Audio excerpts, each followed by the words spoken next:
Hi guys, it's Carrie here from Tambella Arts. Thanks so much for downloading this tutorial to create my Hold My Heart design, which we'll be making today, so let's get started. First things first, gather together your supplies. So what I've got here are just some pencils. I've got a 4B lead pencil, a yellow pencil, a pair of small sharp scissors with a pointed end, some long-nosed tweezers, a quilling needle. You can use a slotted tool if you prefer, or whatever quilling tool you'd like. Some glue. I've also placed my glue just onto a takeaway container, which we'll use a little bit later. And then I've got some cardstock cut. So this is the background red that I'll be using, which is just an American Crafts cardstock piece of stock, and it's textured on one side. And then some parchment paper, or baking paper as we call it here in Australia. I've also pre-cut some strips. So I've cut a few quilling strips from the same cardstock as what I'll be using for our background. And then in terms of the other colours that we'll be using in our design, I've cut 3 different types of red: a darker red, a mid-range and a light. And then I've also cut some pinks, a light pink and a dark pink, which we'll be using to make our quilling shapes in the actual design itself. Okay, let's get started. Okay, so the first step in our process is to trace out the template that we'll be using to make the background of our piece. This is how I make all my artwork. I actually create a background element with cardstock and then I quill on top of that. So the template here, just grab your tracing paper. I'm just using baking paper that I bought from the supermarket. You can, if you want to, actually sticky tape your template down so it doesn't move, if you're so inclined. And then just simply use your lead pencil to trace over the design. You don't have to be perfect or exact, just as close as you can to the original. And I like to use either a 2B or darker, like 2B or 4B is usually really good, because that gives you a nice dark outline on your trace bit of paper, on your parchment paper. Okay, now this next step is take our cardstock. So I'm using AC Craft cardstock, which is a thicker, nice thick GSM. And this one is actually textured, and I like the textured side to be facing up. You can just see within there that that background is actually textured. So to get that facing upward, flip it over so that the texture faces down. Take your trace and place it back over your piece of cardstock. And again, if you're so inclined, stick that down so that your cardstock and your trace don't move. And then you're just tracing back over the original outline that you created previously. I'm doing the inner at the moment, and then the outer.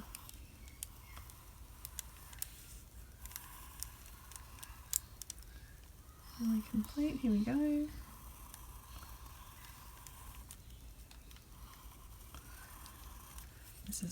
Now that's quite faint. I'm just going to quickly trace over the lines that I can see. There we go. Because our next step here is to cut this shape out. Okay, don't need to be perfect because we can always tidy it up in the cutting process as well. Alright, now I like to use a scalpel to cut my work out. I've actually got a cutting mat under my board here, so let me just move that out of the way so I can get to that. Okay, so using our scalpel, you then want to cut the shapes out. There's no right or wrong as to where to start. I like to start in the middle and cut the centre part out.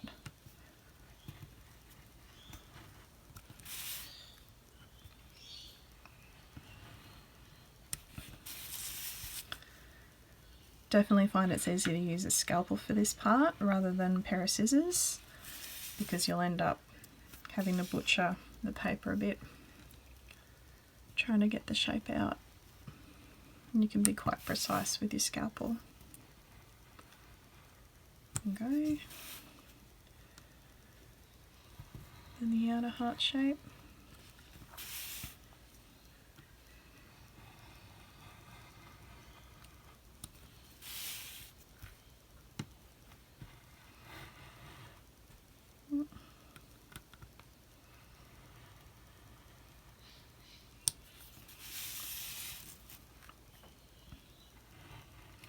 This is a Fiskars scalpel.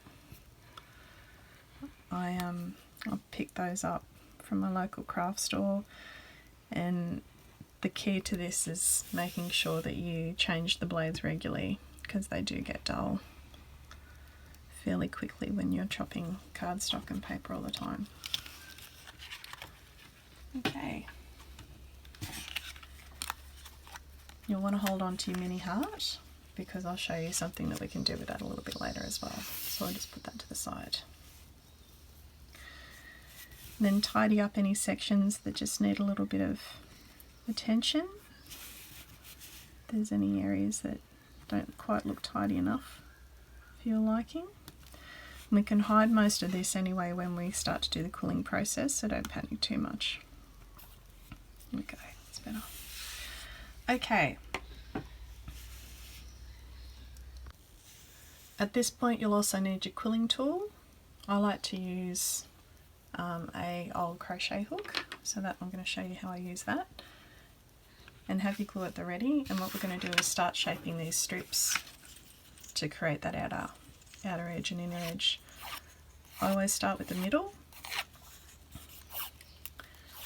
Now I'm not looking at this how I normally would. Normally I'd be looking at it with my head right over the top of my work where my camera is, so I'm going to do this as well as I can.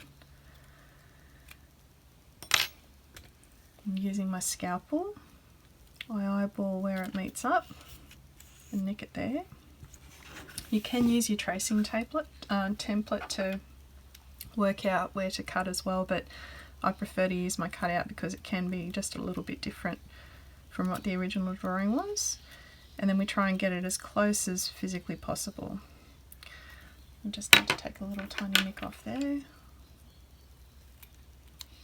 we go. Let's try that. It's looking pretty close.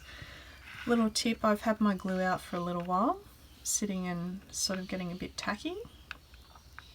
So that means that it will hold faster when I'll put the piece down. And then it's just a process of lining that up with that inside edge. You want to be as close as possible with this inner one, because we can't cut away the edge later on, whereas with the outer one I'll show you be able to cut any excess off of the template that's showing.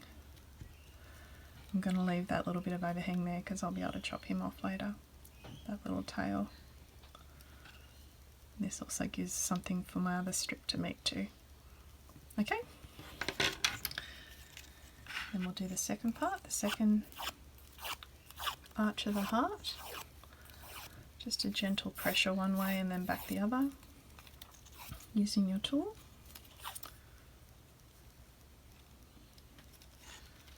Okay, that's looking pretty close already.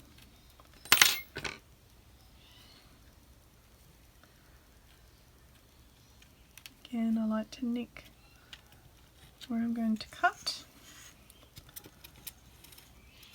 and then cut.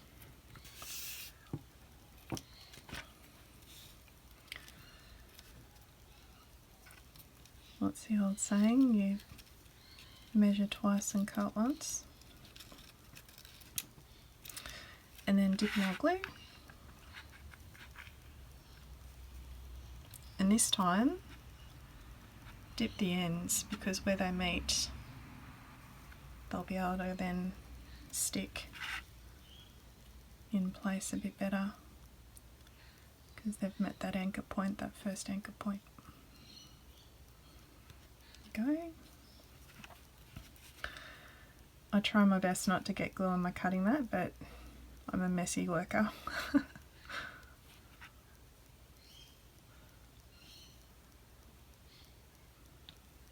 we go.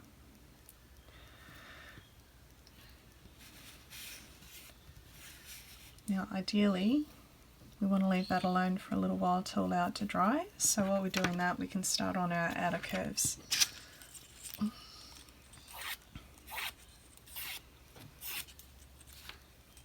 Exactly the same process of just shaping your paper one way and then back the other.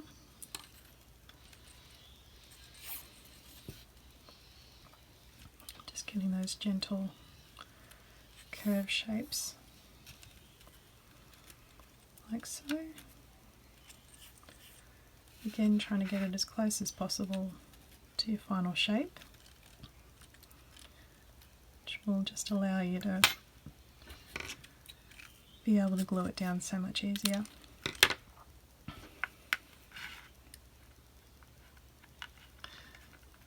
Something else with your glue, I just slide it in on the edge like that and dip it or tap it to the side so that you get any excess off. Oh, that's fine. Too busy watching my screen rather than watching what I'm doing.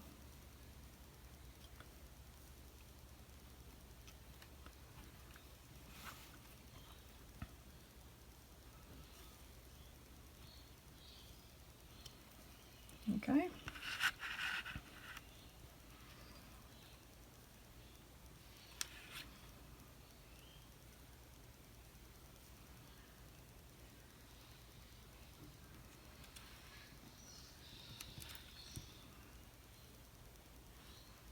And then we're just maneuvering it so it's as close to the edge as possible. Doesn't have to be perfect on this side because, like I said, we can come back later and actually snip off any excess that we've got hanging over the edge. I'll be able to show you that later. There we go.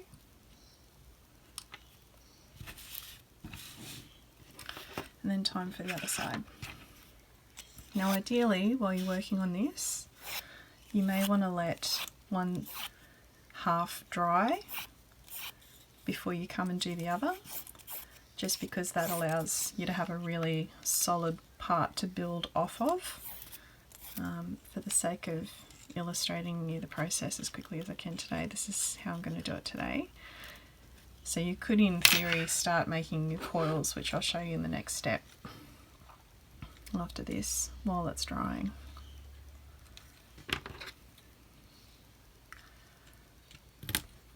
Okay, bit of glue again.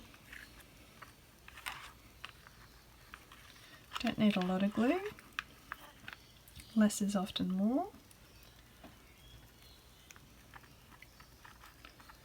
This paper sticks really securely to itself once it's got a tiny bit of glue on it.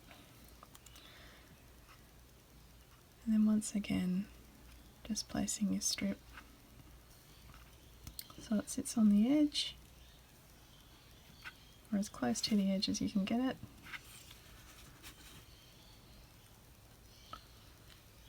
Actually, with that there, I'll just tidy that strip up. I cut my own strips, so they aren't perfect. They aren't perfectly the same width, which I kind of like. I kind of like that there's that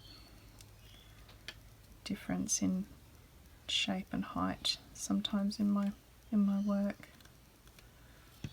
Okay. I'm going to show you at the end there how to strip that back. We want these two to come as close as possible to meet. Perfect. Okay, I'm going to leave that to dry and let's start working on our coil shapes. For our next step, we're going to start making all the coils that you see inside the work there. So using the template that you've downloaded, what we're going to do is start shaping these individual coils so that they'll fit inside the heart here. I've pre-cut some strips. I've pre-cut 2 types of pink, a dark and a light pink, and then 3 different shades of red. And you can literally use any colour that you like. I quite like this combination. It seems to work really well. And then what we start to do is we're going to shape our coils to start filling the heart itself. So there's 2 different types of coil basically in this. There's just an open coil and there's like a sealed coil. So I'll show you first how to make these small little coils to begin with. Using your quilling tool, so again I'm just using a crochet needle with a really fine barrel. A quilling needle will do exactly the same thing. You're bending your paper over and you're grabbing it between your thumb and forefinger and twisting it onto the barrel of your tool, releasing it, letting it go, and then I always cut on the bend. Don't cut where it's straight because that won't give you that nice curl all the way through. And then you have your first coil. We'll do that again with a quilling tool. So this is a slotted tool, taking your slotted tool, place it right in the edge as far as you can. This is only a short barrel tool, so you're probably better off with a longer barrel. Again, I'm not a massive fan of quilling tools. And there you go, there's your coil. And cut it once again back on the curve. And that gives you that really nice little coil. So the idea here is to basically be shaping your coils and fitting them roughly to the sizes that I've got outlined here in this template. Now with these looped ones, again, we start off making a coil, and I'm probably using about, I'd say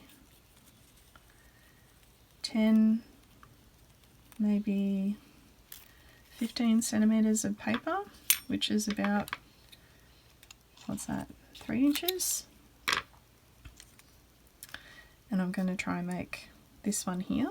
So taking your coil, you just loosen it a bit, roll it back in on itself, grab your glue, and I like to use a little off-cut piece of paper.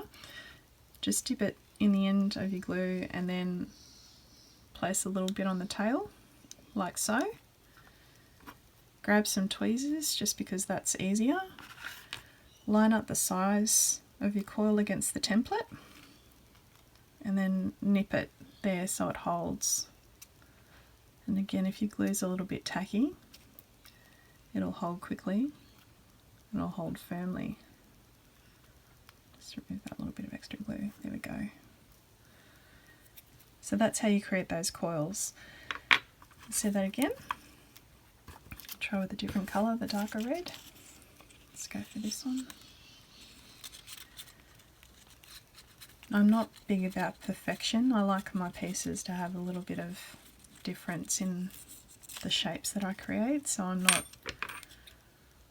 the person to be looking to for perfect shapes every single time.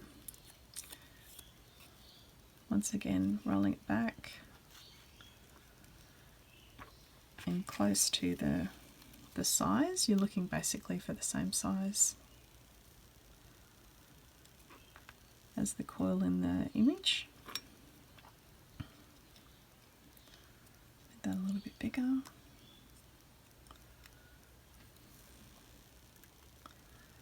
There we go. And we basically just keep making, just swap between your 3 colours of red and your 2 colours of pink and continue to make all the coils that you need for the piece. One other thing too, with these shapes where you get the swirl and then it's got like a little tail in there and it curls into itself loosely. I'll show you how to do that. So again, take your coil, gently unravel it a little bit between your fingers, roll it back in, and this time you see I'm gluing it a little bit further, the tail's a little bit further out. Go, have them meet, and then you can grab the coil with your thumb and forefinger and just allow it to stick out a bit like that. It gives it that nice open shape, which is quite sweet. The other thing I like to make sure is that I'm swapping over which way my coils face. Show you what I mean. So another one here, I'll make this one a bit bigger. The more paper you use, the larger your coil will be able to be.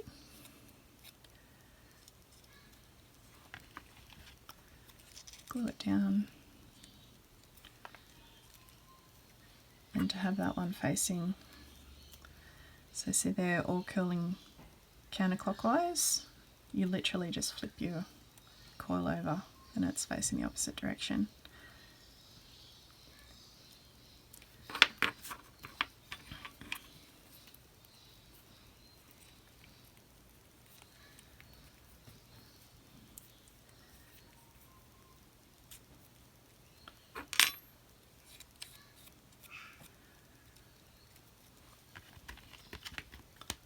I'll probably speed all this up in the final video because it will be a bit exhausting watching me just doing this one by one.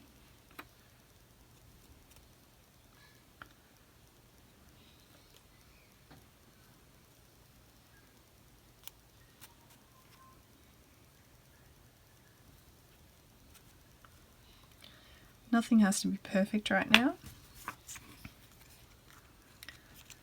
We're just making the shapes that will fill our piece.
Our next step is to take our initial template, and I've left it to dry for about 10 minutes, I think it's been 10-11 minutes, and then we're just going to trim some of the edges off here just so that we get the shape as close as possible to the outer outline. And there's no panic. I mean, it depends on what you're going to do with your final piece. If you're going to mount it, then you probably want the edges to be as close as possible. Usually I would have my edges a lot closer because, like I said, I'm not looking at it like I normally would while I'm showing you my work today. I'm sort of looking at it from a funny angle, so I can be much more precise when I'm looking directly overhead from your view. We'll leave that for the moment. That looks pretty good. Now we take our coils that we've made previously, grab some glue, grab our tweezers, and you basically start placing the pieces in. Just dip them gently in your glue. And if you want to stick exactly to the template that I've got, you can do so. I tend not to be too precious about where things go back in. I just like to make everything look like it's kind of just fallen there like snowflakes almost. Doesn't need to be exactly how it was from the initial template. I like to place our bigger pieces in first. Now there's two ways of going about this. You could place them all in first and see how the arrangement looks, or if you're confident, you can place them straight in like I am now and glue as you go.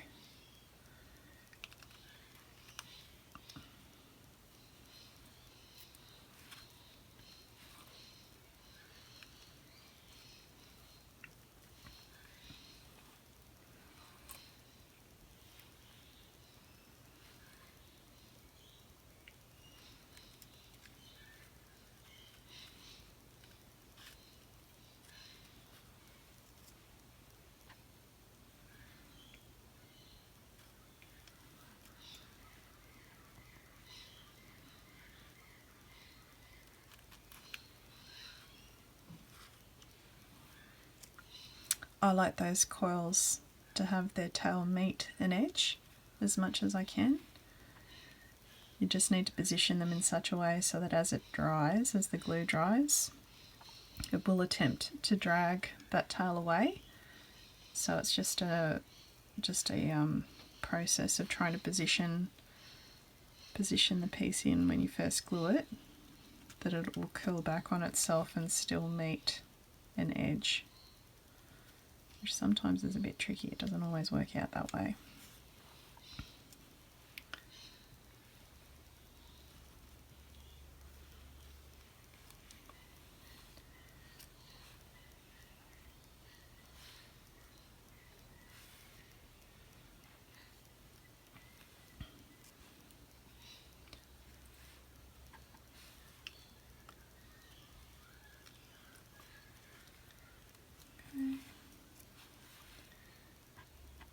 Getting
You can see what I mean about how the coil starts to unroll itself a little bit once the glue starts to dry.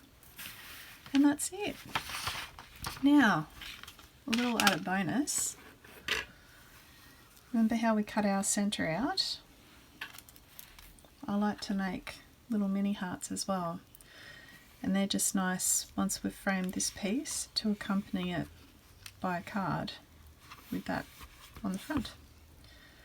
Alright, I hope that tutorial was helpful. I hope you enjoyed this project. Please let me know how you go and tag me in my social media at Tambella Arts. Thank you, bye. Now let's work through how to display our work. So there's a couple of things you can do. People are often big into making their work into cards. So like I suggested, I like to put the little heart on some cardstock and have that as a little card. And the way that I've done that, and I'll show you on this one, is you take your finished work and your card that you folded, and you just place only the smallest amount of glue on the back. You don't need much, just enough so that the piece is going to grab. Usually I'd use my cutting mat at this point to make sure that the work is centered, and then you place it down and allow it to dry. Now if you're looking to frame your piece, I've gathered up some more cardstock, the AC cardstock that the background of this piece is actually made from, cut it into a square. We're going to do exactly the same thing. Oh, it's a fail on my part, I haven't glued one of those down properly. So the other thing you can do is grab your piece and frame it. I'm using here for the background the same AC American Craft cardstock that I used for the template of this heart piece. Once again, you only need the slightest amount of glue on the back.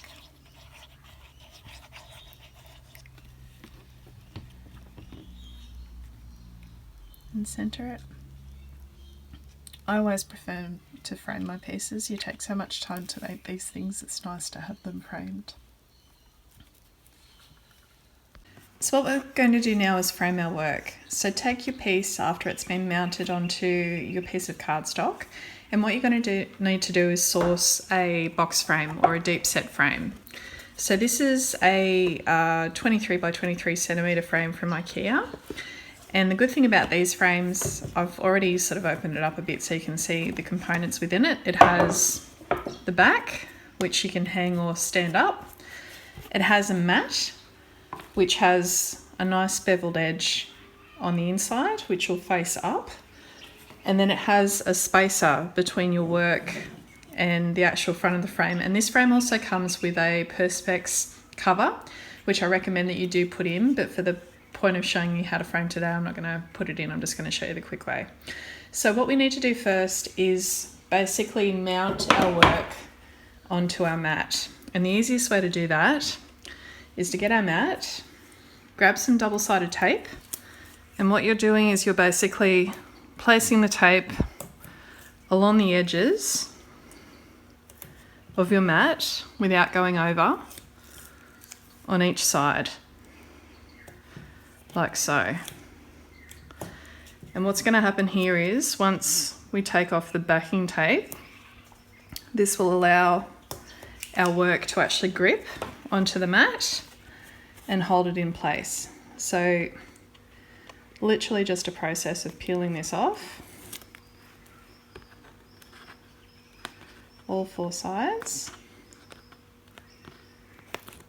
2, 3,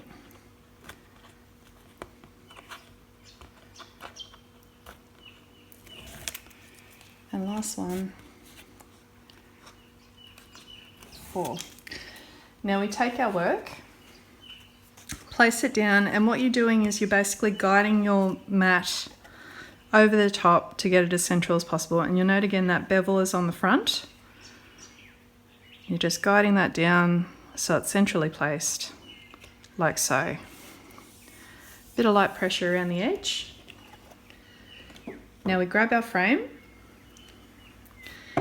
and the space is already in there like I said before. We place our work in, and then we place our backing in as well. And that's just making sure that the hook is at the right angle for how you're going to display your work. And then we push our tabs down to hold it in place. And that's just a quick, relatively inexpensive way to frame your work. Like I said, this is a frame from IKEA, and it just makes it nice and simple for you to go ahead and actually really display your work quite beautifully.